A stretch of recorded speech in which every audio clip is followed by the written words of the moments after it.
Laura, with all due respect, if it is true that things were handled this way, if it is true that Gavin Newsom is the absolute blithering idiot that I believe he is in the way he has handled fire management in this state again and again and again and again, this isn't a wake-up call.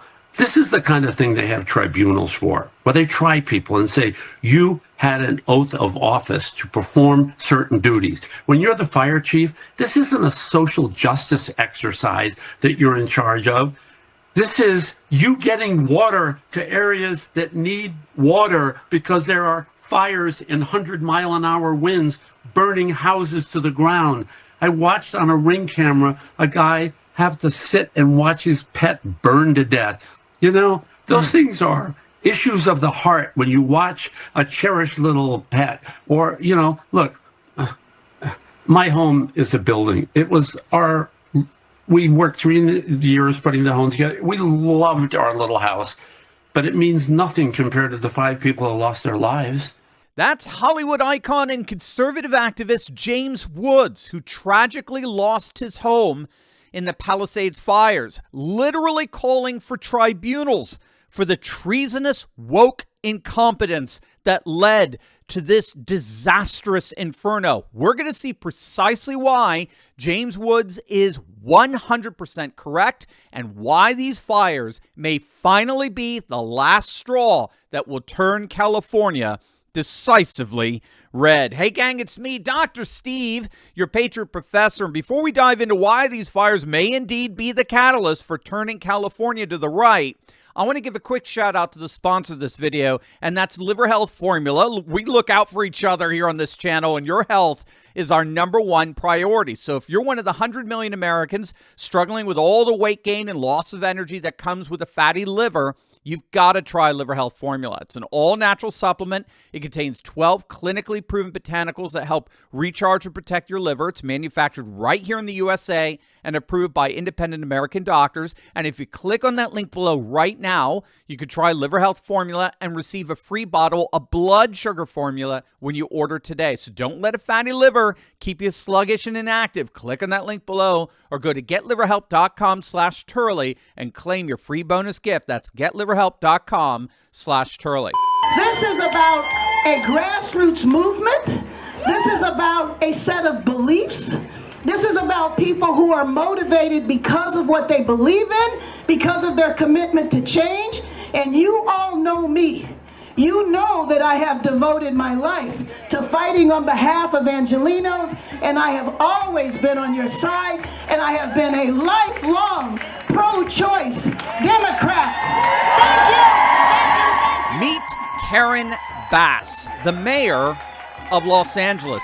She decided that this week would be an opportune time for taking a trip to Africa, even though January is the beginning of what locals call fire season. That didn't seem to matter to this mayor, who prioritized Ghana over the welfare of her own constituents. And upon her return, this is what she had to say to those constituents. Do you owe citizens an apology for being absent while their homes were burning? Do you regret cutting the fire department budget by millions of dollars, Madam Mayor? Have you nothing to say today? Can you back up? Appreciate it. Have you absolutely nothing to say to the citizens today? Elon Musk says that you're utterly incompetent. Are you considering your position? Madam Mayor, have you absolutely nothing to say to the citizens today who are dealing with this disaster?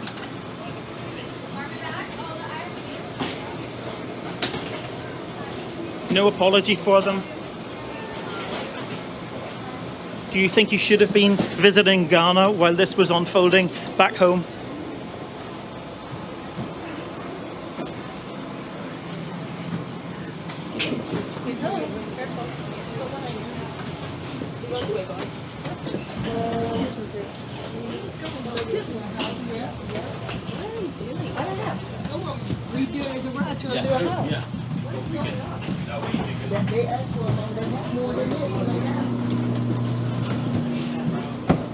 Madam Mayor, let me ask you just again, have you anything to say to the citizens today as you return? No. They're gonna come. Ma'am, hold on 1 second. Madam Mayor, just a few words for the citizens today as you return to deal with the catastrophe. By the way, whoever's the next Republican mayoral candidate in L.A., all you got to do is run that clip nonstop, 24/7 on every TV station in the city, and you'll win by a landslide. Now, you'll notice that we had to require international press to ask those questions. That was a reporter from Sky News Australia confronting the mayor. Where was the American news media in all of this? Where were they? Oh, that's right. They were busy covering reports like this. Los Angeles Fire Department is launching its first ever Diversity, Equity, and Inclusion Bureau. It is dedicated to ensuring a fair and equal workplace environment. Eyewitness News reporter Christian Cordero is live in North Hollywood with more on what it entails and why it's necessary. Christian? Ellen, Colleen, the discrepancies are stark, even just on paper. The LAFD this year hired its first ever female chief, and it says so far this year, 8% of its applicants have been women. That might sound like a small number, but it's actually twice the percentage of female firefighters currently in the department. Every day, the LAFD is called upon to respond to crises, and today it is taking a step to resolve one of its own. The department's first ever Diversity, Equity, and Inclusion Bureau will launch in January, 1 year since its first ever female fire chief, Kristen Crowley, was appointed. So by creating this new bureau, our Diversity, Equity, and Inclusion Bureau, now we actually have the staff to do the work when it comes to doing a deep dive in regard to how we do business, how we take care of one another in the fire stations and in our work environment. The plan is to do so by adding training and enforcing accountability. Calls for accountability have echoed for years. In 2021, women's advocacy groups, including one representing female firefighters, pushed for changes at the highest level, saying a system within the department exposes them to abuse, bullying, and a culture of intimidation and retaliation. My friends, I'm just going to say it. That's what's called complicity. The local LA news bureaus were complicit in this DEI-inspired incompetence. And it's not just the local news. The complicity knows no bounds. Look at this headline from NPR. Firefighting is mostly white and male. A California program aims to change that. I mean, this is precisely what happens when our institutions have been ideologically hijacked. Oh, and that first female fire department chief, well, here you go. I'm super inspired. She took time out of her already busy schedule to tell us about her vision for the department's future, one that includes a 3-year strategic plan to increase diversity. People ask me, well, what number are you looking for? I said, I'm not looking for a number. It's never enough. Out of 3,300 city firefighters, only 115 are women right now. She's already looking at ways to change that. She's quick to point out that doing so has a greater purpose, attracting the best and brightest for the job. They feel included, they feel valued, and they feel part of a cohesive team. The chief also checks another box when it comes to inclusivity and diversity at this department. She's a proud member of the LGBTQ community. That just kind of opens the door of people that thought, wow, I didn't even know that that was an opportunity for me. But this isn't the worst of it. Not only did LA spend millions of dollars on DEI initiatives, but Mayor Bass, prior to her little excursion to Ghana, decided to cut $17 million out of the LA Fire Department budget. I kid you not. And not only did she cut $17 million out of the LA Fire Department budget, she instead diverted those funds, if you can believe it, at least in part, to hosting and feeding illegal migrants flooding into California. Oh, and lest we forget, the city of Los Angeles, prior to that, fired dozens of firefighters for refusing to get the vax. But the willful incompetence doesn't stop at the local level. When firefighters at the scene of this catastrophic Pacific Palisades fire got the wrenches out to open up the fire hydrants, they were shocked to find they were dry. And the reason there was no water in the hydrants is because the Department of Water and Power failed to fill the reservoir. And to make matters worse, no reservoirs have been built in California since 1979. This despite the fact that California taxpayers have demanded more water retention and even voted to tax themselves to get it. That money reportedly is sitting unspent. So far, Governor Newsom and his Democrat bureaucrats have done nothing to retain the millions of acre-feet of water. But what about all the water they already do have?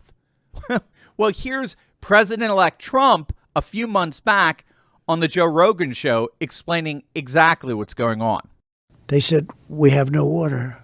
I said, do you have a drought? No, we don't have a drought. I said, why don't you have no water? Because the water isn't allowed to flow down. It's got a natural flow from Canada all the way up north of water, more water than they could ever use. And in order to protect a tiny little fish, the water up north gets routed into the Pacific Ocean. Millions and millions of gallons of water gets poured. I could have water for all of that land. Water for your forests. You know, your forests are dry as a bone. Yeah. Okay? Dangerous. That water could be routed. You know, you could have everything. Oh, not only dangerous, billions of dollars a year they spend on forest fires. And, you know, there's a case with the environment. They're not allowed to rake their forests because you're not allowed to touch it. And all they have to do is clean their forest, meaning rake it up, get rid of the leaves, get rid of, leaves that are sitting there for 5 years. And we'll certainly get rid of the dead fall. And get rid of the trees that are fallen that are like. Now, it will be no surprise to you that President-elect Trump is calling on gruesome Newsom to resign. Quote, one of the most beautiful parts of the United States of America is burning to the ground. Its ashes, and Gavin Newsom should resign. This is all his fault. Elon Musk seconded that call for Newsom to resign. As for his part, here's what gruesome Newsom had to say when asked about the water shortage. What is the situation with the water? Obviously, in Palisades ran out last night in the hydrants. I was talking to the firefighter on this block. They left because there was no water in the hydrant here. The local folks are trying to figure that out. I mean, just when you have a system that's not dissimilar to what we've seen in other extraordinarily large-scale fires, whether it be pipe, electricity, or whether it just be the complete overwhelm of the system. I mean, those hydrants are typical for 2 or 3 fires, maybe 1 fire. You have something at this scale, but again, that's going to be determined by the local. Yep, the locals are going to have to figure it out. The locals will have to figure it out. Yep. The second largest city in the nation is burning to the ground, and it's the locals. They're the ones that are going to have to figure all this out. You know, like LA's mayor and fire chief, the locals. Now, for us, I think there are 2 major takeaways from all of this. First and foremost, this incompetence that we see spread all throughout this tragedy is actually baked into the cake of woke progressive liberalism. It's a phenomenon known as bio-Leninism. You might want to write that down. It's a cool term. We've talked about it before. Bio-Leninism. It's the notion that cultural Marxism inevitably promotes the least qualified people into positions of leadership and thereby guarantees its own demise by virtue of incompetence. So, whereas traditional Leninism, Soviet Leninism, promoted adherence through the ranks by virtue of their ideological fidelity to Marxism, bio-Leninism, rooted in identity politics, promotes its members not on the basis of incompetence or ideological conformity, but instead on the basis of one's identity and the resemblance one has to victim classes, how many boxes you can check off. And so bio-Leninism inevitably ends up enthroning and enshrining as leaders those least qualified to lead. And that's because competence is no longer a qualification for promotion.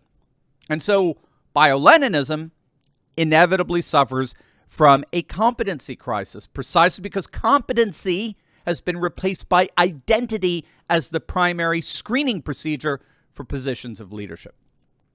I mean, does that not perfectly summarize the leadership of LA and California and the Democrat presidential nominee? I mean, the whole of it. And so with these fires, we're witnessing right before our very eyes the woke world that bio-Leninism built simply imploding in on itself, as that implosion is actually baked into the cake of the incompetency that pervades the system. So I would say that's the first takeaway. But it leads to the second. In the end, and I'm just going to be blunt here, in the end, when all is said and done, and I think you will all amen me on this, you all agree, I don't think there's any escaping this inconvenient truth, LA voters voted for this. I'm just going to say it. It's horrible. I don't want anyone harmed, hurt, anything. But in the end, if bio-Leninism is true, if bio-Leninism is an intrinsic part of wokeness, LA voters voted for this. 64% of LA County voted for Kamala Harris. They voted for this willful Democrat incompetence. When all is said and done, the rot that has infested degenerating blue states begins and ends with the blue state voter. They're the only ones on the planet that are ultimately giving these people power. All the Soros money in the world means nothing if the people don't vote for them. Overwhelmingly, en masse. Too big to rig. Which takes us right back to where we started, closing the loop here. You heard James Woods. This is not a time for a wake-up call. This is a time for tribunals. Are you, the voters of LA and California, ready to join the rising civilizationalist MAGA world? Are you prepared to throw away your incessant wokeness and ridiculous DEI nonsense and join the new rising golden age centered on the flourishing of American culture and civilizationalism? The good news is that the answer in more and more parts of California, thankfully, does appear to be a resounding yes. Back in November, Trump won over 40% of the vote in California and flipped a number of counties. Trump flipped San Bernardino County, Orange County, Fresno, literally a half dozen counties that were all blue in 2020. They're now red. No county in California flipped the other way. No county flipped from red to blue, not one. California's Proposition 36, which restores tough penalties for drugs and theft, and which Kamala refused to answer how she would vote on, it passed with over 70% support. And support obviously cut across the grain of partisan allegiances. More than half of Kamala Harris's voters backed tougher crime measures. So this is why a number of pundits have been saying that the new Trumpian GOP has a huge opportunity here. They really have to make a very concerted effort to take California in 2028 because it is already ripe for the taking. And if California was already ripe for the taking back in November, if they get their, dung together by 2028, you can be sure that the willful woke incompetence behind these fires has already rendered the Golden State fully, completely, and I believe decisively red-pilled.